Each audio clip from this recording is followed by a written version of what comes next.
Ok, bonjour. Bonjour frères et sœurs ce matin, bien-aimés dans le Seigneur. Nous bénissons le Seigneur qui permet que nous nous retrouvons encore ce matin, euh, dimanche 3 mai 2020. Comme vous l'avez vu dans nos différentes affiches, dans nos pavoisements, nous allons parler ce matin de l'impudicité qui est le frein du réveil que nous attendons aujourd'hui. Je m'en souviens que depuis lui, nous prions beaucoup pour qu'il y ait un réveil. Moi, j'ai subi le réveil des années 80, mais j'étais encore petit garçon. Quand Bethany était arrivée, on avait ouvert l'église de lui, il y avait un feu à Libreville, mais j'étais encore dans le monde. Mais depuis que nous sommes dans le Seigneur, nous prions beaucoup pour qu'il y ait un réveil. Le réveil, je voudrais vous dire, c'est possible. Le réveil, que veut dire réveil? Réveil veut tout simplement dire retour à la parole de Dieu. Mais le réveil ne peut être possible, frères et sœurs, que si et si seulement le Saint-Esprit lui-même, qui est le patron de l'Église, prend les choses en main. Mais il s'avère qu'il y a un péché, je voudrais même dire un péché grave, ou peut-être un grand péché.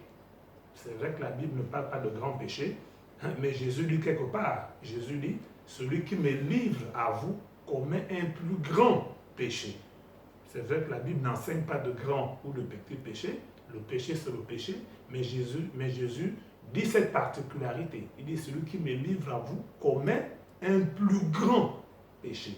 Donc, nous avons ce péché-là qui empêche catégoriquement la manifestation du Saint-Esprit, sinon du réveil, dans nos vies, dans nos assemblées.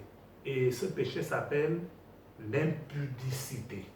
D'où je disais en introduction que le thème de notre message ce matin, à l'annexe de Zouatab, c'est l'impudicité, fin du réveil que nous attendons. Je n'ai plus à me présenter, vous me connaissez, vous savez que moi, c'est l'ancien Ben Patrick Mbamekoga. Je suis, par la grâce de Dieu, le responsable de l'annexe de Zouatab.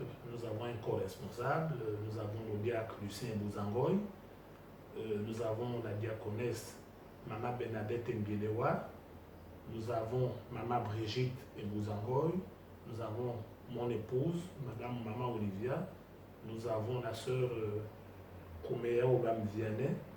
En fait, tout ce monde-là sont restés chacune dans ses maisons à cause des mesures de confinement que nous devons observer. Parce que la Bible nous dit que nous, les chrétiens, nous devons être soumis aux autorités.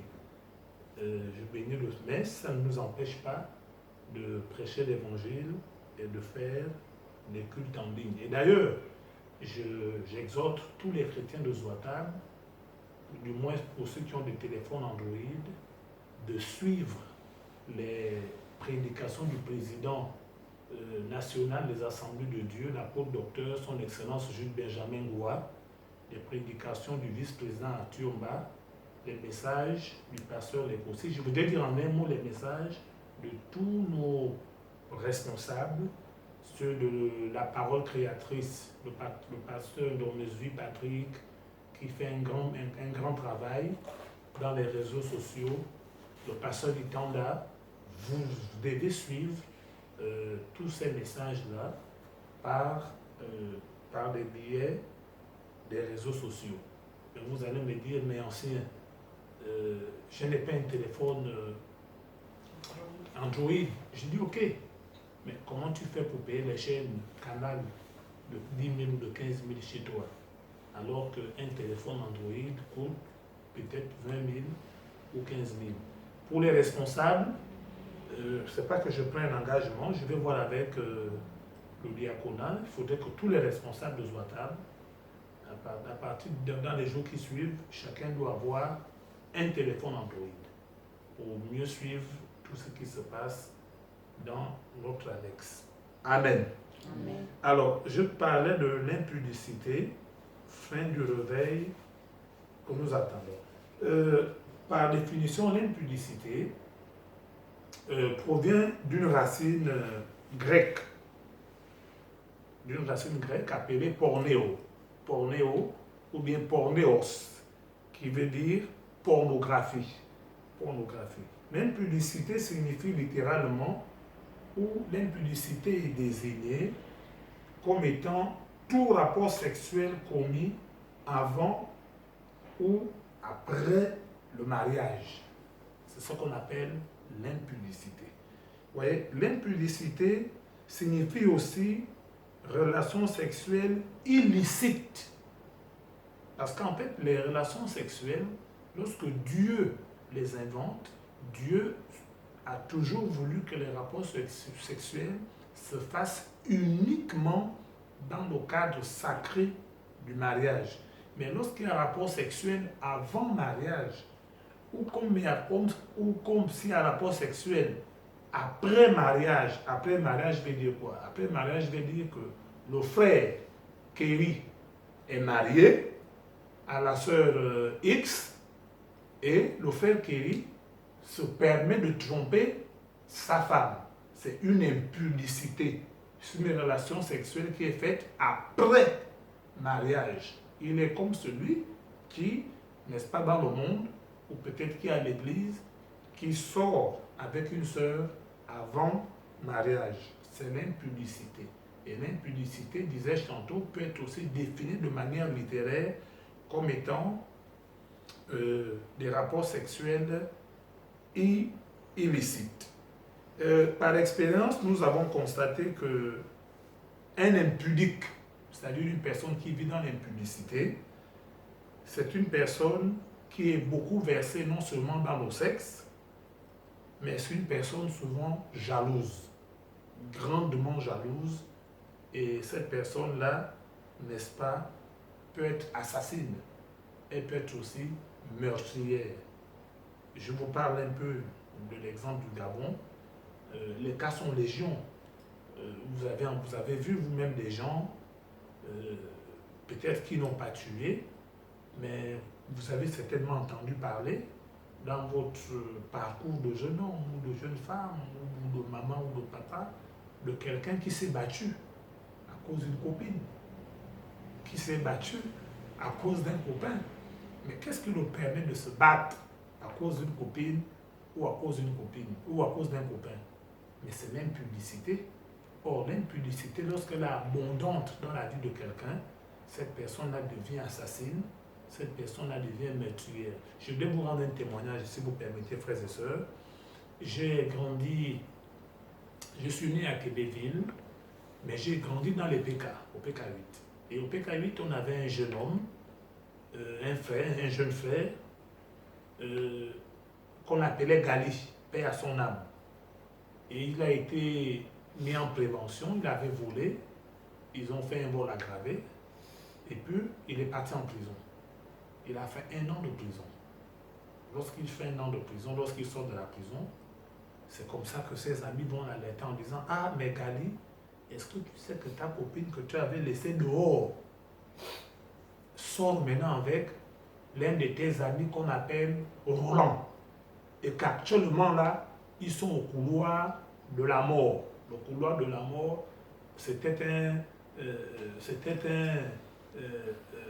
un alignement de barres qui était à gauche. C'était vraiment un enfer là-bas. Un alignement de barres qui était à gauche. Alors, qu'est-ce que Gali fait? Après avoir sorti de la prison, il arrive chez lui au PK8, il prend tout simplement une douche et directement il fonce au couloir de la mort. Et lorsqu'il arrive au couloir de la mort, il trouve sa copine et Roland en train de boire le vin. Et c'est comme ça que Gali va interpeller son soi-disant rival, qui était son ami de braquage, de dealer. Et là, ils vont se mettre à faire une bagarre. Et de cette bagarre-là, les gens viendront séparer.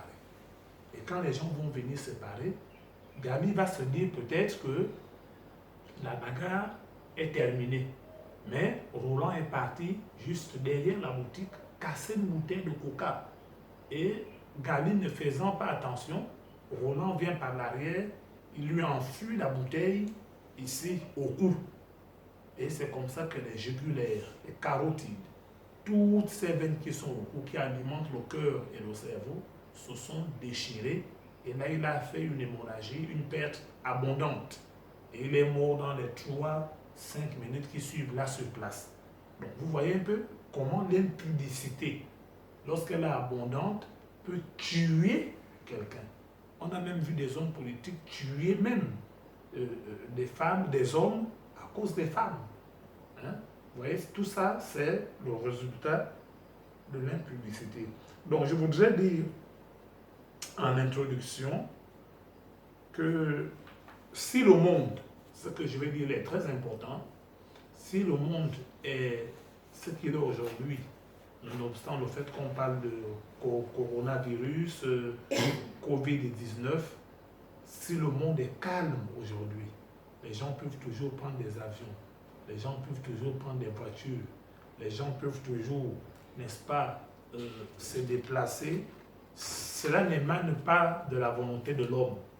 Si le monde est calme jusqu'aujourd'hui, c'est parce qu'en fait, je vais vous dire le secret, c'est parce qu'en fait, il y a encore le Saint-Esprit sur la terre.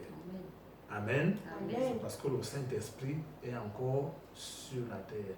Vous allez lire chez vous, dans les épîtres de Paul aux Corinthiens, vous allez voir que la Bible dit que le Fils, l'impie, la bête, l'Antéchrist, ne peut pas pour le moment se manifester parce qu'il est encore empêché par le Saint-Esprit. Voilà pourquoi le monde est calme. Le monde, on peut encore acheter quelque chose, on peut encore faire beaucoup de choses parce que le Saint-Esprit domine encore le monde. Voilà pourquoi justement aussi, frères et sœurs, nous ne devons pas éteindre l'esprit. Amen. Nous ne devons pas éteindre l'esprit. La Bible dit, n'éteignez pas l'esprit. Nous allons lire ce verset dans 2 Thessaloniciens. Je travaille ce matin avec la Bible version Darby. Dans 2 Thessaloniciens, je vais lire, excusez-moi, 2 Thessaloniciens, ceux qui peuvent prendre notre premier. 2 Thessaloniciens, alors la Bible dit au chapitre 5, au verset 20, 2 Thessaloniciens 5, 20, non, 1 Thessaloniciens, pardon, excusez-moi, 1 Thessaloniciens 5, 20, pardonnez-moi, la Bible dit, n'éteignez pas l'esprit. Amen. Et le verset 21 dit, ne méprisez pas les prophéties. La Bible dit, n'éteignez pas l'esprit. Vous voyez, au temps du prophète Élie, le sacrificateur, là où Samuel dormait, la Bible dit que à cette époque-là, les paroles, les visions et les prophéties étaient rares. Mais Samuel dormait dans le temple, à côté de l'arche de l'Éternel, et la lampe, frères et sœurs, la Bible dit, la lampe de l'Éternel n'était pas encore éteinte. Il s'agit du Saint-Esprit. Et l'apôtre Paul dit, n'éteignez pas l'esprit. Ça veut dire en d'autres termes, ça veut dire qu'en d'autres termes, qu'on peut éteindre l'esprit. On peut éteindre l'esprit. Nous pouvons l'éteindre. J'ai encore commencé mon message et je voudrais vous dire que le Saint-Esprit n'habite pas dans le ciel, ou bien il n'habite plus dans le ciel, ou bien peut-être il n'est plus dans le ciel. Le Saint-Esprit, depuis le livre des Actes des Apôtres, au chapitre 2, le Saint-Esprit est définitivement sur la terre. Dans l'Ancien Testament, il venait, il partait, il venait, il nous disait bonjour et il repartait. il accomplissait des tâches et il repartait. Mais depuis que Jésus lui a dit, il est avantageux que je m'en aille. Parce que si je pars, je vous enverrai un autre consolateur. Et lui prendra tout ce qui est de moi et il vous le transmettra. Donc le Saint-Esprit, depuis les Actes des Apôtres au chapitre 2, est descendu sur la terre